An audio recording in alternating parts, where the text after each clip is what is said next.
घरोघरी मातीच्या चुली. प्रेक्षकांनो, मालिकेचा जबरदस्त ट्रॅक आता मालिकेमध्ये आलेला आहे. शर्वरीच्या विरोधात काहीही पुरावा भेटत नसल्या कारणाने मात्र आता शेवटचा साम दाम दंडभेद तोडा फोडा आणि राज्य करा ही आता इकडे जानकीने अवलंबलेलं आहे. जानकीने या सगळ्यामध्ये मात्र आता इकडे शर्वरीच्या विरोधात उभा केलेला आहे तो म्हणजे स्वतः राहुलला. आणि या सगळ्यामध्ये राहुल आता शर्वरीने आतापर्यंत केलेली कारस्थानं सगळी स्वतः सांगणार. बरं, राहुल असं का करणार? तर आता राहुलच्या अंगाशी आलेलं आहे. राहुलला या सगळ्यामध्ये मात्र आता म्हणजे शर्वरी आणि आता बाकी म्हणजे इकडे आता जानकी आणि ऐश्वर्या यांनी आता असं काहीतरी त्याला आता बरोबर रीतीने ट्रॅप केलंय की त्यामध्ये मात्र आता तो अडकलाय आणि शर्वरी आपल्यालाच अडकवण्याचा प्रयत्न करते हे त्याला समजलंय. आणि त्यानंतर आपल्या नाकातोंडाशी आल्यावरती लगेचच त्यांनी आता शर्वरीची सगळी काळी कारस्थानं समोर आणत कशा पद्धतीने शर्वरीने मात्र या सगळ्यामध्ये आता इकडे नानांना आणि विक्रांतला मारलंय, आपण आता फक्त तिची साथ दिले, हे सगळं सगळं सगळ्यांच्या समोर आता कबूल केलंय. काय घडलंय, कसं घडलंय, जानकीने कशा पद्धतीने त्याला आता या ट्रॅप मध्ये अडकवलंय, सविस्तरपणे सगळं सगळं पाहूया.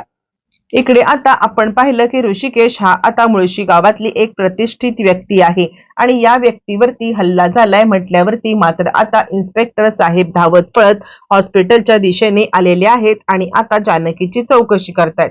पण आपण पाहिलं की जानकी या सगळ्यामध्ये काहीही बोलायला मागत नाहीये, कारण तिला या छोट्याशा प्रकरणामध्ये म्हणजे आता काही झालं तरी सुद्धा शर्वरीने हे सगळं केलंय असं सांगून छोट्याशा प्रकरणामध्ये शर्वरीला अडकवायचं नाहीये आणि उगाच सुमित्राचा रोष सुद्धा ओढवायचा नाहीये.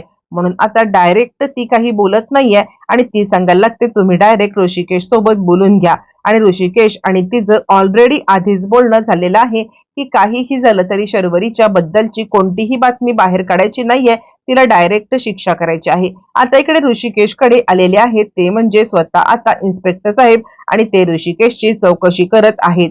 ऋषिकेशची चौकशी करत ते ऋषिकेशला विचारत असताना तिकडे आता जानकी आलेली आहे.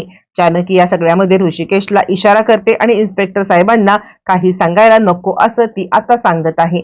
आणि त्याच वेळेला इन्स्पेक्टर साहेब म्हणतात तुमच्यावरती कुणी हल्ला केला, तुम्हाला या संदर्भात काही आता अपडेट द्यायची असेल तर तुम्ही सांगू शकता. यावरती ऋषिकेश म्हणतो खरं तर मी त्या लोकांना पाहिलं पण ती लोक माझ्या काही ओळखीची नव्हती. हा, मी त्यांना परत जर का पाहू शकलो तर आता मी या सगळ्यामध्ये ओळखू शकेन, पण ती कुणी पाठवलेली, काय पाठवली याचा मला काहीच अंदाज नाहीये असं ऋषिकेशने सांगितल्यावरती मात्र आता इन्स्पेक्टर साहेब बोलायला लागतात. ठीक आहे, आपण या सगळ्या प्रकरणाच्या मुळापर्यंत जाऊया, लवकरात लवकर मात्र आता हे प्रकरण निस्तरेल अशा पद्धतीने बघूया असं म्हणत इन्स्पेक्टर साहेब बाहेर येतात. इन्स्पेक्टर साहेब जानकीला विचारायला लागतात तुमचा कुणावरती संशय? यावरती जानकी म्हणते तसा तर संशय कुणावरती नाहीये, पण आता जर तुम्ही आता इकडे त्या लोकांना शोधून काढू शकलात तर कदाचित ऋषिकेश या प्रकरणाच्या मुळापर्यंत जात नक्कीच या सगळ्याचा शोध घेतील असं म्हटल्यावरती मात्र आता इन्स्पेक्टर साहेब सांगतात ठीक आहे, तिकडचे आसपासचे मात्र आता सीसीटीव्ही फुटेज आम्हाला जर का भेटले तर त्याच्यामध्ये त्या व्यक्तींची नावं आता म्हणजे त्या व्यक्ती दिसतील आणि त्यानंतर मात्र आता त्यांना जर का पकडलं तर खरंच कोणी हे करण्याचा प्रयत्न केलाय त्यांना आता शोधून काढण्यामध्ये यश येईल. जानकी म्हणते ठीक आहे, तुम्ही सीसीटीव्ही फुटेज आता हे करा. यावरती मात्र आता इकडे सांगायला लागते ती म्हणजे अवंतिका वहिनी, अहो तुम्ही सीसीटीव्ही फुटेजची गोष्ट का काढलीत? आणि यावरती जानकी सांगायला लागते अवंतिका, मुळातच या सगळ्यामध्ये जर का आता त्या सीसीटीव्ही फुटेज मध्ये कुठेतरी वंश वगैरे दिसल्या तर त्यांना कुठेतरी एक आता चपराक बसेल की आपण या सगळ्यामध्ये मात्र आता अडकलो जाऊ आणि त्या काहीतरी चूक करतील म्हणून पोलिसांना शोधू दे. आपण काहीतरी शोधून आता घरी काहीतरी बोलणार तर मात्र आपल्यावरती कोणीच विश्वास ठेवणार नाही, कारण आता आईंच्या वरती तिने अशी काहीतरी जादू केले ना. आणि त्यानंतर स्वतः आता इकडे आपले म्हणजे सौमित्र भाऊजी ते सुद्धा विश्वास ठेवायला तयार नाहीत. आणि आता सारंग भाऊजी हे सगळे ऐश्वर्याच्या ह्याच्याने चालणार आणि त्यामुळे ऐश्वर्या नाटक करते हे आपण त्यांना काही सांगू शकत नाही, म्हणून सगळ्याच गोष्टी साडतेडत झालेल्या आहे. आपण या सगळ्यामध्ये गप्प बसणं हेच योग्य आहे, पोलिसांना तपास करून घेऊ दे. इकडे तोपर्यंत मात्र आता शर्वरी ऐश्वर्याला नवीन प्लॅन सांगते आणि ऐश्वर्याला ती आता सांगायला लागते हे बघ, काहीही झालं तरी सुद्धा या सगळ्यामध्ये आता मात्र जानकी वहिनी जेलमध्ये जाण्यापासून अडकवतीला कुणी थांबवू शकत नाहीये. आणि यावरती ती म्हणते आता कसं, आणि त्यावरती ती आता आपलं प्लॅनिंग सांगते आणि ती सांगायला लागते सगळ्यात महत्वाचं म्हणजे आता आपण या सगळ्यामध्ये मी आता असं काहीतरी केलेलं आहे की ज्यामुळे आता इकडे जानकी वहिनी अजिबात कोणत्याही परिस्थितीमध्ये या सगळ्यातून वाचणार नाही. यावरती ऐश्वर्या म्हणते म्हणजे तू केलंस तरी काय? यावरती ती म्हणते तुला कशाला सांगू, तुला ही गोष्ट सांगून आता तू मला अडकवलंस तर. ऐश्वर्या म्हणते झालं, म्हणजे आता या सगळ्यामध्ये तू आता इतकाच माझ्यावरती विश्वास ठेवलेला आहेस का? आणि यावरती मात्र आता ती सांगायला लागते हे बघ, तुझ्यावरती विश्वास आता त्याच वेळेला ठेवेन ज्या वेळेला मात्र आता तू या सगळ्यामध्ये काहीही झालं तरी सुद्धा सत्याचा माझ्या बाजूने न्याय देशील. म्हणजे काय माहितीये का, आता इकडे मला आणि म्हणजे आता राहुलला या घरातून मात्र आता आमचं हे घेऊन निघायचं आहे. त्यामुळे तू एकच काम करायचं आहे, तू या सगळ्यामध्ये मात्र आता घराच्या प्रॉपर्टीचे हिस्से कसे होतील, तुझा हिस्सा तू घे, माझा हिस्सा मी घेईन आणि मी इथून निघून जाईन. यावरती ती म्हणते राहुल या सगळ्यामध्ये सामील आहे? यावरती ती सांगायला लागते हो, हे सगळ्यामध्ये राहुल म्हणजे राहुलच मास्टर माइंड आहे की, राहुलनेच हे सगळं घडवून आणलेलं आहे. आणि त्यावरती ऐश्वर्या तिला आता विचारायला लागते अगं पण जर का उद्या आता राहुल तुझ्या विरोधात फिरला तर?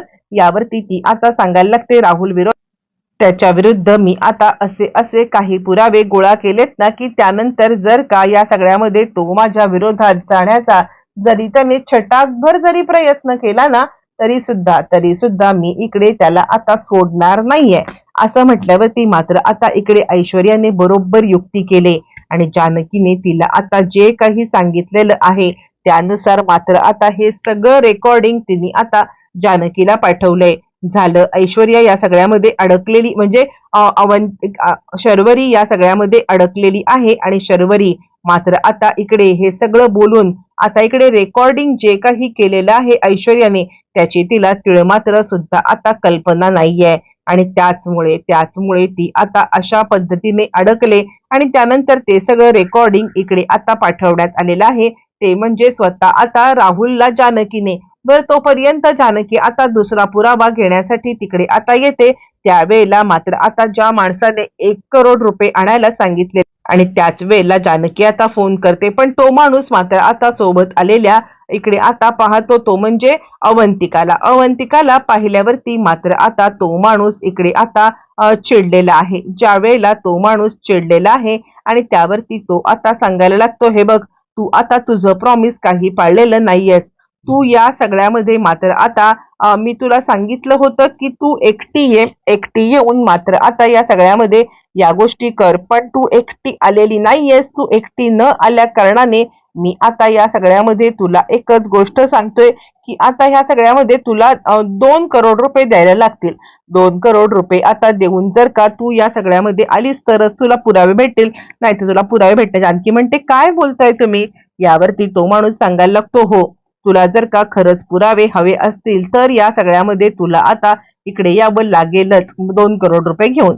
असं म्हटल्यावरती जानकीला मात्र आता अवंतिकाला घेऊन येणं खूप महागात पडले आणि इथले तर काही पुरावे तिला सापडले नाहीत. पण ऐश्वर्याने जे काही आता मात्र केलेलं आहे त्यामुळे मात्र आता या सगळ्यामध्ये इकडे असा काहीतरी गोंधळ घडलाय की आता राहुल तिकडे आले आणि राहुल येतोय तोच पोलिसांना घेऊन. कारण आता राहुलला इकडे जानकीने धमकी दिले की तू आमच्या शर्वरी वंशांना मात्र आता अडकवतोयस आणि त्या शर्वरी वंश आता मात्र तुझ्या विरुद्ध साक्ष देणार आहेत. तू या सगळ्यामध्ये जे काही केलंस ना त्या गोष्टी मात्र आता तुलाच भारी पडतील. लगेचच राहुल आता पुराव्यासकट आलेला आहे आणि पुराव्यासकट तो आता पोलिसांना सांगतोय हा सगळा जो काही प्रकार आहे तो मी घडवलेला नाहीये, हा प्रकार घडवणारी ही शर्वरी आहे, हिला आता अटक करा. असं म्हणत मात्र आता इकडे अशा पद्धतीने आता मात्र राहुलने खेळ खेळलेला आहे. उलटी खेळी पडलेली आहे ती म्हणजे स्वतः आता शर्वरीवरती. शर्वरी म्हणते अरे असं काय करतोयस? यावरती तो म्हणतो तू मला अडकवतेस का? शर्वरी म्हणते मी तुला का अडकवीन? यावरती तो म्हणतो मला सगळं सत्य समजलेलं आहे आणि तुला या सगळ्यामध्ये मी अडकवल्याशिवाय गप्प बसणार नाहीये. राहुलने साक्ष देत शर्वरीला